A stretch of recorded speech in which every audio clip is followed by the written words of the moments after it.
So for my first recording, I wanted to get a video of myself playing the piano, and I wanted to make sure it got my fingers without any sort of motion blur. So I went for 30 frames per second and cranked the shutter speed up to 100. And because we were inside and it was just using natural light, which there wasn't a whole lot of coming in through the windows, I had to make the ISO a little bit higher, up at 1000, especially because of the high shutter speed, which makes it a little bit grainy.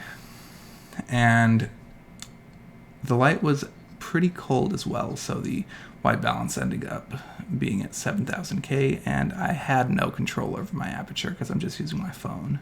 Now for this one, I wanted to get a slow motion video of my dog running towards me, and so I was outside. I cranked the ISO way down to 50, aperture still had no control over, and my white balance I set to 5600, worked out pretty well for the daytime, and took it at 60 FPS. With the shutter speed, I had to crank way up to 500 to make the lighting balance out well, and it still seems pretty choppy to me. I think that might just have to do with the limitations of my camera, though. For this last one, I was just going for a home video look.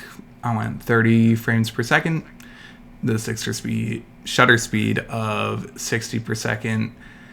It was pretty cool lighting, so the white balance ended up at 7500K, although it seems like I might have overdone it now that I'm in post. Aperture still locked at 2.2, and the ISO ended up at 640 to make the lighting all balance out.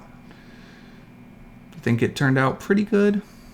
Maybe it looks a little off with the white balance, but not too bad. Big thank you to my wife for letting me record her, though.